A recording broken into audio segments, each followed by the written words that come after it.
How's everybody doing?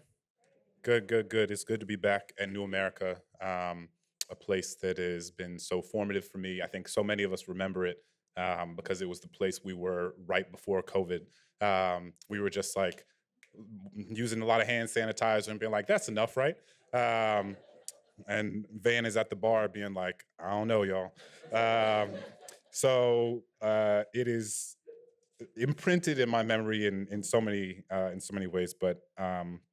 I am a journalist, but also a poet. And I am from New Orleans. I was born and raised in New Orleans. Hurricane Katrina was my senior year of high school. I was 3 days into my senior year. And it's interesting. I've written a piece for our upcoming issue for The Atlantic about Katrina. And I had this moment when I was back home just 2 weeks ago. And I realized that the house my parents live in now, um, I've always called it the new house because I never lived there. Right, I finished high school in Houston, Texas. When I came back home, that is where my parents moved when they came back to New Orleans, and I always slept on a pull-out couch in the guest room. But I had this realization when I was home that they've now lived there longer than they lived in the home that I grew up in, and yet I continue to call it the new house because um, it has always been that for me. And so I've been trying to write about Katrina in a lot of ways for the past, you know, 20 years. And and a lot of what I keep coming back to is the inability, and I think a lot of writers have um, touched on this when writing about war or atrocity or natural disasters, the inability of language to fully capture the essence of that experience. And so I keep writing toward a thing that I know I can never reach. But I think part of what it means to be a writer is to continue trying to get as close as you can to the thing, even though the thing is unreachable, because language can never be commensurate with the actual experience. And I think about that a lot in my work in the context of public memory, that memorials or monuments, museums can also never be commensurate with the trauma and the atrocities they're trying to capture. And yet we have to build them anyway, because we have to get as close as we can to trying to remember what this was and how it impacted us. And so I think for me, writing poems about Katrina is a similar attempt to reach for that which I know I can't grasp, but I think that there's something in the act of reaching anyway. And so these are a suite of four poems that I'll read, and I'll just read them sort of back to back. What is left? How warm did the water have to be before it gave the sky permission to crumble? When the levees broke open, did the ocean intend to swallow the city or find refuge inside of it? Is it wrong to love something more after it has already disappeared? Is it still called disappearing if no one knew you were there? The scientist tells me that we have been disappearing for a long time now. The evangelist tells me this is what happens when you make a mockery of time.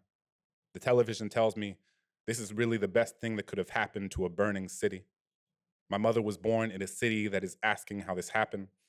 I was born in a city that knows how this happened. I was born in the same city as my mother.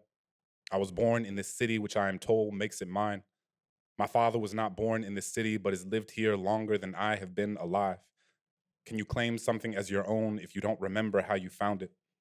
I come from a city that is drowning while being told it is rinsing itself clean. The Superdome after Hurricane Katrina. A helicopter hovers overhead like a black cloud of smoke, its blades dismembering the pewter sky. Men in uniform stand outside with guns nested under their arms, and the hot, wet air of August licking their weary faces. Two women push a homemade raft through warm brown water that rises up and hugs their chests.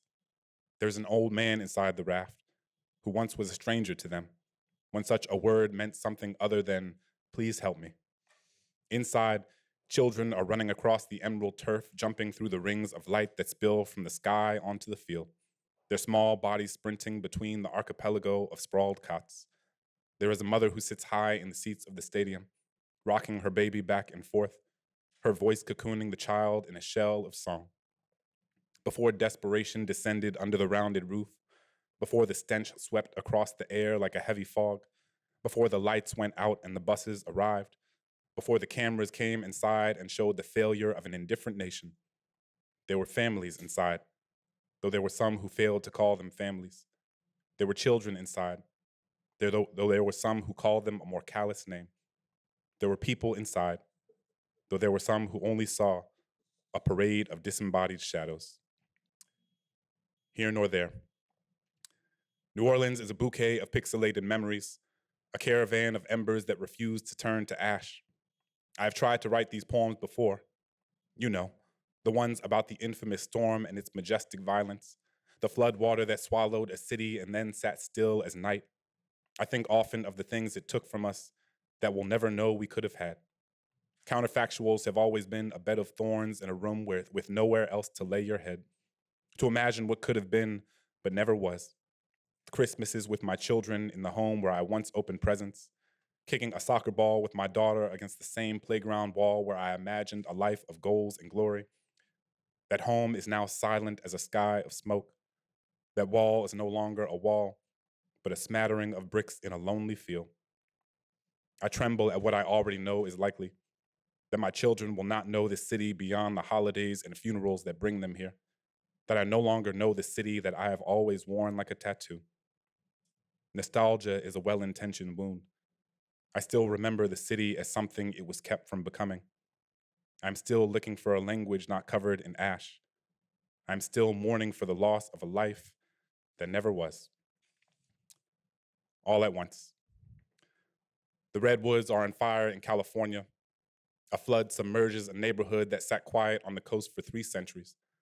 A child takes their first steps and tumbles into a father's arms. 2 people in New Orleans fall in love under an oak tree whose branches bend like sorrow. A forest of seeds are planted in new soil. A glacier melts into the ocean and the sea climbs closer to the land. A man comes home from war and holds his son for the first time. A man is killed by a drone that thinks his jug of water is a bomb. Your best friend relapses and isn't picking up the phone. Your son's teacher calls to say he stood up for another boy in class. A country below the equator ends a 20-year civil war. A soldier across the Atlantic fires the shot that begins another. The scientists find a vaccine that will save millions of people's lives. Your mother's cancer has returned, and the doctors say there is nothing else they can do. There is a funeral procession in the morning and a wedding in the afternoon. The river that gives us water to drink is the same one that might wash us away. Thank you.